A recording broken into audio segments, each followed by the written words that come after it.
Halo, apa kabar pemirsa TVR Parlemen dimanapun Anda berada, berjumpa kembali dalam program TVR 09 bersama saya Vincent Ali dan rekan saya.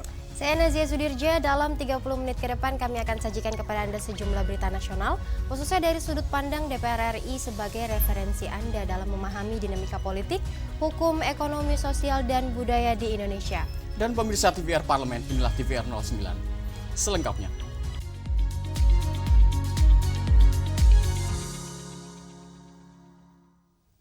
Pemirsa, Ketua Komisi 11 DPR RI Muhammad Misbakun menilai pembayaran cukai gudang garam yang mengalami penurunan disebabkan peredaran rokok ilegal sehingga harus diberantas pihak Bea Cukai. Hingga Februari 2025, penerimaan cukai Indonesia tercatat sebesar 39,6 triliun rupiah atau turun 2,7% dibanding periode sama tahun lalu. Salah satu penyebabnya adalah turunnya produksi rokok dalam negeri pada bulan November dan Desember 2024 hingga 5,2%. Komisi 11 DPR RI mendesak pemerintah serius memberantas peredaran rokok ilegal karena berdampak pada penerimaan cukai nasional. Berkaitan dengan itu, Komisi 11 DPR RI menerima langsung aspirasi dari Direksi PT Gudang Garam terkait pembayaran cukai gudang garam yang mengalami penurunan karena berkurangnya jumlah penjualan rokok. Ketua Komisi 11 DPR RI Muhammad Misbakun menyampaikan, maraknya rokok ilegal akan terus menggerus pembayaran cukai oleh PT Gudang Garam yang mencapai 70 triliun rupiah per tahun. Tarif cukai yang selalu naik, kemudian diimbangi sudah tarif cukainya naik, diimbangi oleh faktor harga jual eceran, aturan mengenai HJE. Aturan mengenai HJE ini memberikan tekanan kepada industri rokok kelas tertentu sehingga mereka bukannya memilih untuk menjadi tertib, menjadi patuh, justru mereka melakukan praktek-praktek rokok ilegal.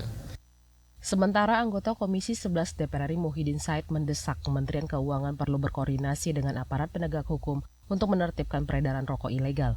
Pelaku peredaran rokok ilegal harus ditindak tegas agar tidak merugikan penerimaan negara. Supaya jangan ada yang lolos, ya, baik yang impor ilegal, karena banyak juga rokok dari luar negeri ini masuk di Indonesia, apalagi di perbatasan-perbatasan ini harus dijaga. Jadi antara penegak hukum, pihak Bea Cukai. Dari Jawa Timur, Akbar Prakoso, TVR Parlemen, melaporkan. Wakil Ketua Komisi 4 DPR RI Alex Indra mengapresiasi kinerja pemerintah Provinsi Sumatera Selatan dalam memanfaatkan lahan rawa menjadi kawasan lumbung padi.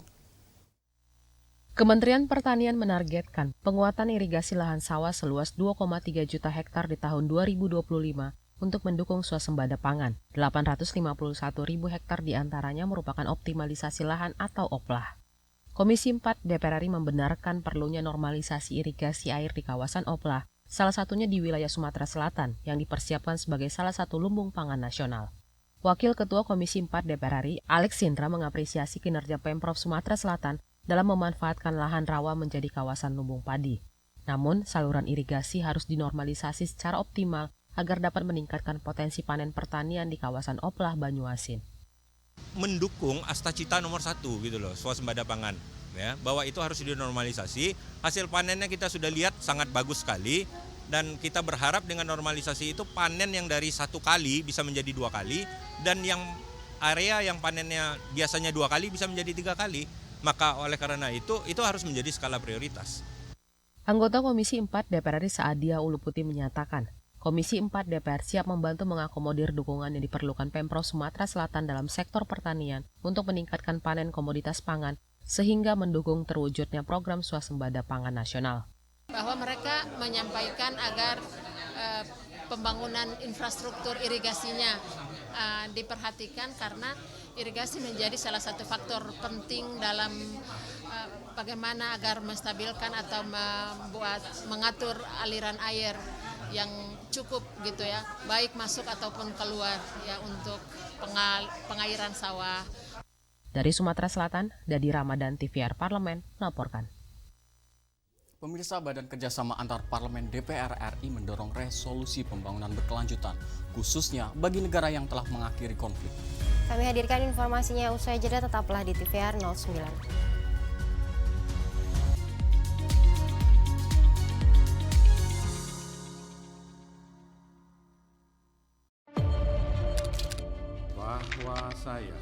bahwa saya demi Allah saya bersumpah dan seadil-adilnya. Periode keanggotaan DPR RI hingga saat ini, yaitu terdapat 126 undang-undang yang telah selesai dibahas DPR RI. Terima kasih rekan Elisa dan juga Danina. Pemirsa,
Anda kembali menyaksikan TVR 09. Pemirsa, Wakil Ketua BKSAP DPR RI Rafindra Erlangga menegaskan pentingnya peran parlemen dalam mempercepat pencapaian pembangunan berkelanjutan atau Sustainable Development Goals atau SDGs. Dalam sidang umum IPU ke-150, Badan Kerjasama Antarparlemen DPR RI mendorong resolusi pembangunan berkelanjutan khususnya bagi negara yang telah mengakhiri konflik. Resolusi ini dinilai penting untuk mewujudkan perdamaian dan kesejahteraan sosial masyarakat dunia. Wakil Ketua BKSAP DPR RI Rafindra Erlangga menegaskan pentingnya peran parlemen dalam mempercepat pencapaian pembangunan berkelanjutan atau Sustainable Development Goals atau SDGs melalui penguatan regulasi dan diplomasi internasional. Banyaknya tantangan global seperti konflik, krisis ekonomi, dan ketimpangan sosial menghambat pencapaian SDGs terutama bagi kelompok rentan. Dengan tren saat ini, target SDGs hanya akan tercapai 17% pada tahun 2030. Konflik dan perang dinilai menurunkan angka rata-rata pencapaian SDGs hingga lebih dari 5%. Salah satunya tadi menyelesaikan resolusinya, salah satu poin-poin yang disampaikan dalam resolusi adalah pertama, memberikan koridor kemanusiaan untuk pembangunan kembali pasca konflik. Menyepakati untuk memperkuat lembaga-lembaga yang sudah ada dalam fungsinya untuk memitigasi konflik antar negara maupun antar negara dan non-state actor. Daripada membangun kembali lembaga itu atas naungan IPU. Jadi kita memperkuat existing lembaga untuk bisa menjadi jembatan untuk menyelesaikan konflik antar negara atau antar negara dengan non-state actor. Lebih lanjut, Rafindra Erlangga menekankan pentingnya peran parlemen dalam membuat regulasi yang inklusif dan kerjasama internasional untuk menyelesaikan konflik dan menciptakan pembangunan berkelanjutan pasca konflik. BKSAP DPR RI menegaskan komitmen sebagai mitra strategis untuk dunia yang adil, inklusif, dan berkelanjutan. Dari Uzbekistan, Hilman Hidayat, TVR Parlemen, melaporkan. Ketua Komisi 7 DPR RI Saleh Partaunan Daulay mengatakan kecurangan takaran minyak kita diduga terjadi karena ketimpangan pasokan CPO di dalam negeri dengan pasokan CPO yang diekspor. Dalam kunjungan kerja ke PT Perkebunan Nusantara atau PTPN 4 Adolina, Sumatera Utara, Komisi 7 DPR RI meminta pemerintah mengutamakan pemenuhan kebutuhan sawit masyarakat di dalam negeri sebelum melakukan ekspor. Komisi 7 DPR juga mendorong peningkatan kualitas produk agar kualitas sawit Indonesia mampu bersaing di tengah gejolak ekonomi global. Ketua Komisi 7 DPR RI Saleh Partaunan Daulay mengatakan, kecurangan takaran minyak kita diduga terjadi karena ketimpangan pasokan CPO di dalam negeri dengan pasokan CPO yang diekspor. Karenanya, ia meminta pemerintah mencukupi kebutuhan masyarakat lokal agar kasus serupa tak terulang kembali. Selain itu, Saleh menyebutkan, pemerintah harus memastikan kualitas sawit lokal mampu bersaing secara global untuk mengantisipasi ketidakpastian ekonomi dunia. Nanti jangan sampai ekspornya lebih tinggi karena nilai dan harganya lebih bagus di luar negeri, maka kebutuhan dalam negerinya ditinggalkan. Itu satu. Yang kedua, tarif 32% yang diterapkan oleh Donald Trump, ini saya kira memang perlu disikapi dengan benar. Cara menyikapinya pertama tentu sudah dilakukan oleh pemerintah sekarang, sedang dilakukan, yaitu melakukan negosiasi bagaimana agar tarif itu bisa dinormalkan atau paling tidak diseimbangkan lah. Yang itu satu. Yang kedua, tentu kita di dalam negeri harus meningkatkan daya saing barang-barang kita. Sehingga dengan adanya peningkatan daya saing barang-barang kita bisa mengekspor lagi bukan hanya ke Amerika, tetapi membuka pasar-pasar baru. Saleh meminta pemerintah mengadakan berbagai pelatihan bagi UMKM, mulai dari pelatihan manajemen usaha, pemasaran, hingga standar kualitas produk untuk meningkatkan kualitas dan daya saing produk lokal. Dari Medan, Sumatera Utara, Rangga Wijaya, TVR Parlemen, melaporkan. Pemirsa, meski tren komplain masyarakat terhadap Cortex diklaim terus mengalami penurunan, Wakil Ketua Komisi 11 DPR RI Muhammad Haikal meminta pemerintah segera memperbaiki sistem ini untuk menggenjot penerimaan negara. Per Februari 2025, keuangan negara mengalami defisit sebesar 31,2 triliun rupiah. Ini merupakan pertama kalinya APBN mengalami defisit di awal tahun sejak tahun 2021 silam. Komisi 11 DPR RI meminta pemerintah segera menyempurnakan sistem inti perpajakan baru Cortex untuk mendongkrak penerimaan negara. Wakil Ketua Komisi 11 DPR RI Muhammad Haikal mengatakan, Cortex masih mengalami sejumlah masalah sejak diimplementasikan Januari lalu. Di antaranya permasalahan penerbitan faktur pajak, penerbitan bukti potong, hingga registrasi ulang wajib pajak. Meski tren komplain masyarakat terhadap Cortex diklaim terus mengalami penurunan, Haikal meminta pemerintah segera memperbaiki sistem ini untuk menggenjot penerimaan negara. Memang harapannya dengan nanti bisa terintegrasi sistem Cortex, kalau semuanya mulus, lebih banyak transaksi yang bisa terdapat. Nah, kalau itu baru berpengaruh terhadap peningkatan penerimaan. Nah, hari ini kita masih kejar-kejaran untuk bisa dia menangkap sama seperti yang sistem kemarin dulu nih. Peralihannya ini harus bisa matching dulu. Nanti kalau udah sama, baru kita rapikan supaya dia bisa menangkap mana yang belum tertangkap. Supaya bisa peningkatan. Anggota Komisi 11 DPR Thorik Majidanor mendorong Direktorat Jenderal Pajak Kementerian Keuangan segera membenahi persoalan Cortex agar pemerintah bisa lebih fokus menciptakan strategi untuk meningkatkan penerimaan negara. Kita mesti cari ganti, Pak. Dan bisa tingkatkan, bisa ganti di bulan-bulan yang lain. Ini tugas kita bersama-sama dan kita akan terus monitor dari Komisi 11, Pak. Bagaimana tidak sampai terjadi penurunan lagi. Ini perlu kerjasama yang kuat dan tugas kita ke depan adalah ini. Bukan masih memperbaiki Cortex lagi. Dari Surakarta, Jawa Tengah, Alfat Rizky, TVR Parlemen, melaporkan. Pembaharuan Kitab Undang-Undang Hukum Acara Pidana atau KUHP penting dilakukan untuk menyesuaikan dengan perkembangan masyarakat Indonesia yang menjunjung nilai demokrasi. Dan pemirsa, setidaknya ada 7 poin penting yang diatur dalam revisi KUHP. Kewenangan aparat penegak hukum tidak berubah, polisi masih sebagai penyidik utama, dan jaksa sebagai penuntut tunggal. Kami hadirkan informasinya sesaat lagi, tetaplah di TVR 09.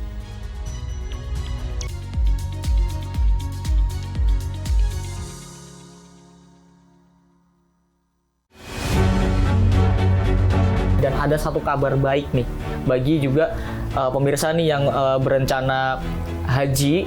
RI ini kan ada wacana akan membangun kampung jemaah dan itu kampung haji. Dan kemarin Pak Abdul Wahid bilang investor udah siap dan Indonesia udah mau dikasih slot sekitar 150 hektar dan itu lokasinya di Jabal Umar. Ketua Komisi 8 kasih tahu tuh ke waktu itu habis ditetapkan terus ketemu sama presiden kan di sana kan, tahu kan.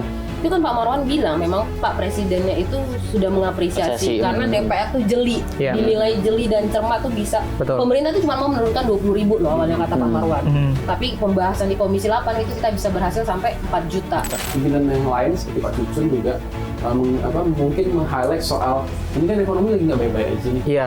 Sebenarnya kalau kita menaikkan biaya haji rasanya itu nggak berpihak pada masyarakat kan. Jadi memang concern ini dibawa dan jadi semangat buat Panja ini menggelar rapat, dan memang akhirnya rapat itu digelar. Dan selain itu juga ini Pak Nanang Samudra, Komisi 8 juga itu berpesan mengharapkan bagaimana persentase BPIH ini bisa naik dari tahun sebelumnya, dari tahun 2024.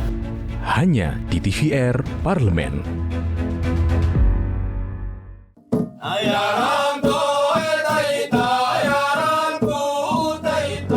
Segala hal ada di luar sana. Lalui rintangan, terus bergerak, maju menembus batas. Jelajahi dan buktikan. Marilah kita memasuki acara ketiga rapat paripurna Dewan hari ini, yaitu pembicaraan tingkat 2 pengambilan keputusan atas rancangan undang-undang tentang perubahan kedua. Halo pemirsa TVR Parlemen, saat ini saya sedang berada di Desa Wairebo. Ketika aspirasi rakyat didengar, kami hadir sebagai media referensi Indonesia.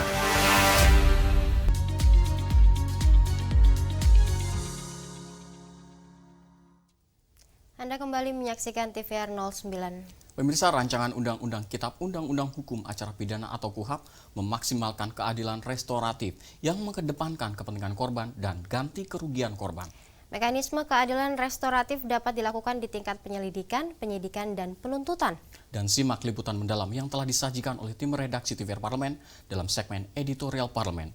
Berikut ini.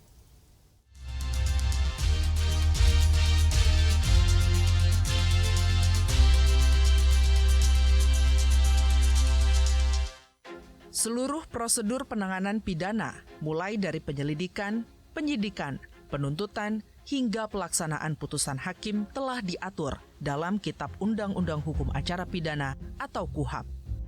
Namun KUHAP yang saat ini berlaku di Indonesia masih mengacu pada Undang-Undang Nomor 8 Tahun 1981. Undang-undang yang berusia 44 tahun ini dianggap masih memuat aturan peninggalan dari masa kolonial Belanda. Disinilah letak urgensi dari revisi Undang-Undang KUHAP. Pembaruan KUHAP penting dilakukan untuk menyesuaikan dengan perkembangan masyarakat Indonesia yang menjunjung nilai demokrasi. RUU KUHAP merupakan inisiatif DPR yang masuk dalam program legislasi nasional. Komisi 3 DPR RI bahkan menargetkan revisi KUHAP selesai pada tahun ini. Yang paling penting mungkin bagaimana kita berpihak kepada masyarakat lebih, dan juga bagaimana hukum ini terlihat jelas di mata masyarakat. Jangan sampai ada ketidakjelasan hukum, kepastian hukum, ketidakpastian hukum itu yang masih terbawa kemana-mana. Komitmennya adalah kita target bagaimana tahun 2026 semoga sudah bisa diterapkan, dan kita target di masa sidang ini sudah jelas secara data seluruhnya di revisi KUHAP ini. Komisi 3 DPR RI telah menyusun draft rancangan undang-undang tentang perubahan atas Undang-Undang Nomor 8 Tahun 1981 tentang hukum acara pidana. Selanjutnya, pembahasan akan melibatkan panitia kerja RUU KUHAP dengan pemerintah. Setidaknya ada 7 poin penting yang diatur dalam revisi KUHAP. Kewenangan aparat penegak hukum tidak berubah, polisi masih sebagai penyidik utama, dan jaksa sebagai penuntut tunggal. RUU KUHAP juga berupaya mencegah kekerasan yang kerap terjadi dalam pemeriksaan. Misalnya dalam pasal 31 RUU KUHAP mewajibkan setiap tahap pemeriksaan harus ada kamera pemantau atau CCTV, termasuk setiap tempat penahanan. Peran advokat juga diperkuat. Advokat dapat memberikan pendampingan kepada saksi dan mengajukan keberatan jika terdapat tindakan intimidasi terhadap pihak yang diperiksa. KUHAP baru ini mencegah secara maksimal kekerasan dalam pemeriksaan.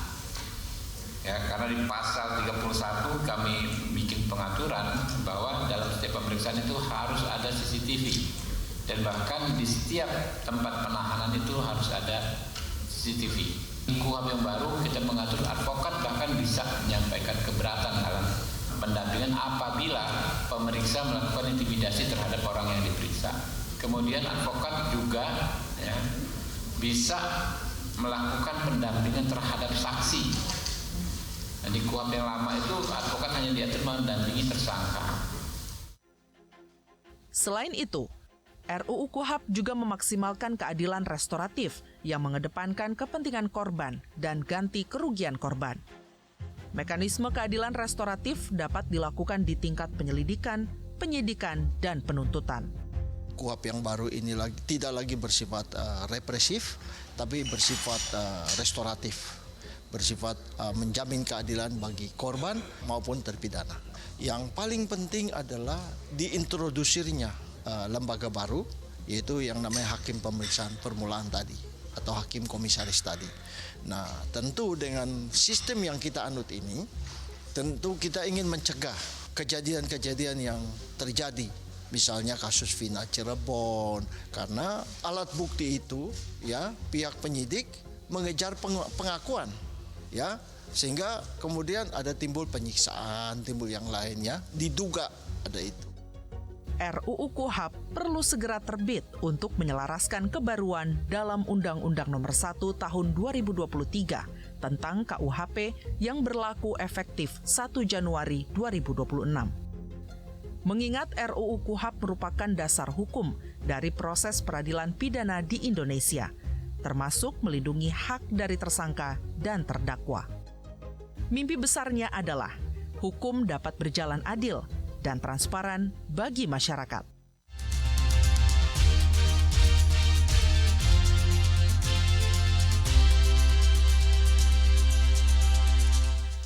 Bagi pemirsa warga Jakarta dan sekitarnya yang butuh liburan singkat di tengah padatnya aktivitas, Bogor dapat menjadi salah satu tujuan karena selain terdapat berbagai wisata alam yang terkenal, Bogor juga dijadikan destinasi bagi pemirsa yang suka kulineran.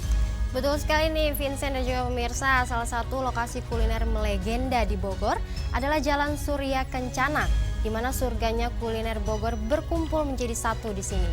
Dan kira-kira kuliner apa saja yang ada di Surya Kencana? Dan mari hadirkan informasinya sesaat lagi. Untuk itu jangan kemana-mana, tetaplah di TVR 09.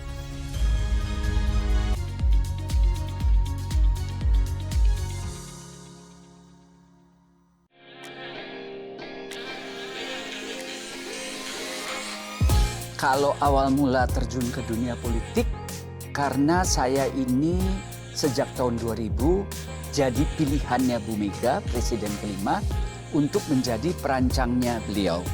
Sejak itu akhirnya saya jadi langganannya Bu Mega dan saya akhirnya menjadi teman beliau.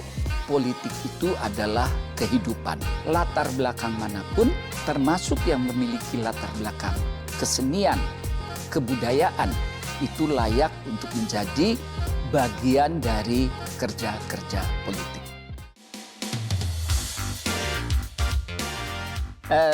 Ini adalah kostum-kostum yang saya bikin untuk film Tenggelamnya Kapal Van der Weyck. Ya, dan yang menurut saya menarik dari film ini karena di tampilan film Tenggelamnya Kapal Van der Weyck kita melihat kostum-kostum tradisi, pada saat bersamaan kita melihat kostum-kostum internasional. Hanya di TVR Parlemen.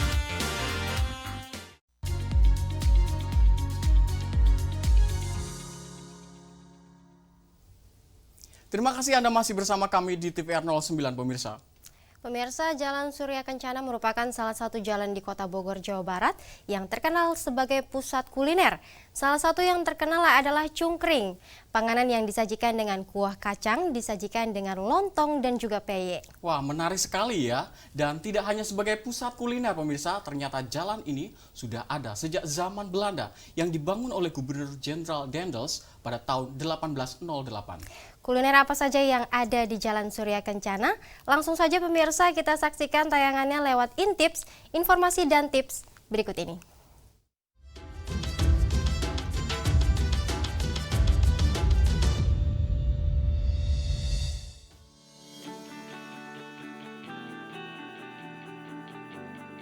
Bogor menjadi salah satu destinasi wisata favorit bagi warga Jakarta dan sekitarnya yang ingin sejenak melepas penat. Selain dikenal dengan kota hujan, Bogor juga memiliki surga kuliner yang legendaris. Salah satunya adalah Jalan Surya Kencana yang menyimpan sejuta rasa dalam satu jejak. Dari kuliner legendaris hingga cita rasa kekinian, semuanya ada di sini. Intips kali ini akan membawa pemirsa untuk menjelajah berbagai kuliner terbaik di Surya Kencana dan mencicipi hidangan yang melegenda. Yuk kita intip selengkapnya. Destinasi ini bukan sekedar tempat wisata biasa, melainkan sebuah pengalaman yang menggabungkan kuliner lezat, tradisi unik, dan panorama alam yang memukau. Mari kita telusuri lebih dalam. Di Jalan Surya Kencana, pemirsa dapat menemukan cerita-cerita menarik tentang kuliner, budaya, dan kehidupan masyarakat sekitarnya. Tempat ini terkenal dengan ragam kuliner yang menggoda selera.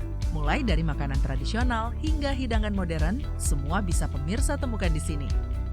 Apa saja sih kuliner yang wajib pemirsa icip-icip saat di Jalan Surya Kencana?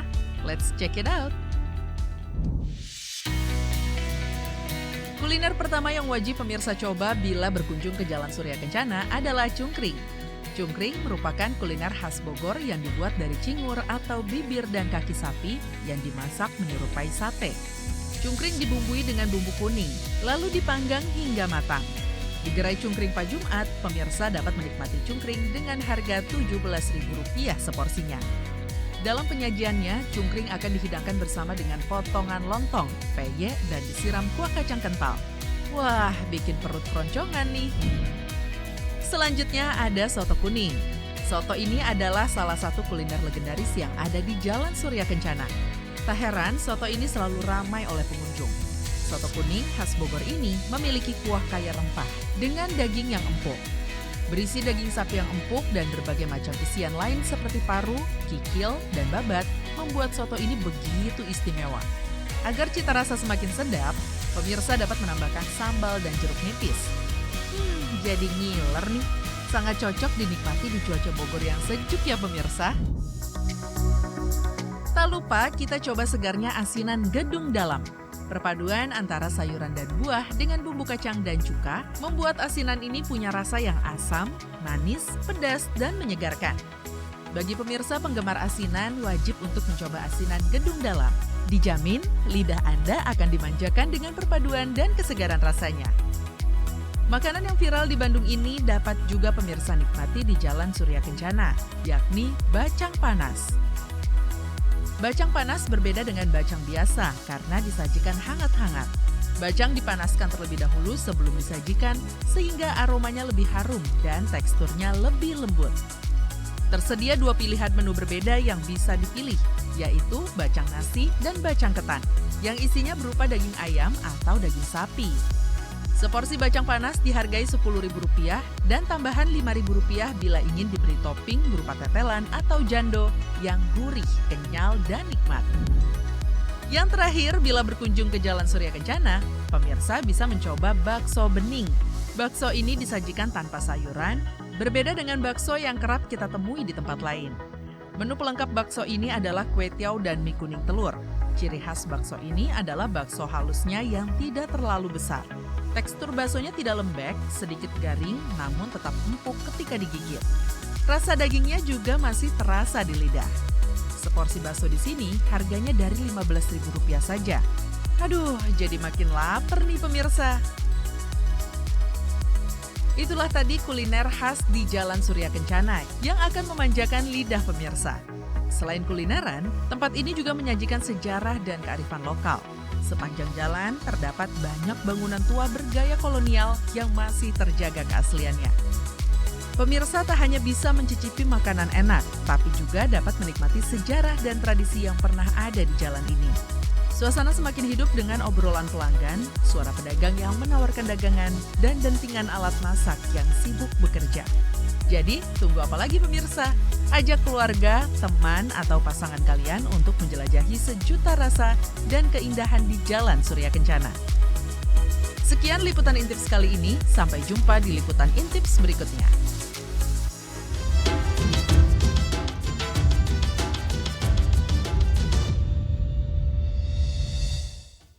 Pemirsa, informasi tadi sekaligus menutup jumpa kita pagi ini, dan di penghujung acara kami informasikan kepada Anda bahwa saat ini DPR RI sedang memasuki masa reses, di mana seluruh anggota Dewan kembali ke daerah pemilihannya masing-masing untuk melaksanakan fungsi representasi DPR, menyerap dan menindaklanjuti serta memberikan pertanggungjawaban kepada konstituen di daerah pemilihannya. Dan sejumlah agenda serta program DPR lainnya masih dapat Anda saksikan secara langsung di TVR Parlemen melalui kanal utama, kanal komisi, dan kanal alat kelengkapan Dewan lainnya yang dapat Anda akses di tvrparlemen.dpr.go.id. Pemirsa TVR Parlemen, demikian TVR 09 edisi pagi ini. Segenap kru TVR Parlemen yang bertugas mengucapkan terima kasih telah menyaksikan TVR 09 pagi ini. Saya Nazia Sudirja dan rekan saya Vincent Aldi. Sampai jumpa di TVR 09 selanjutnya.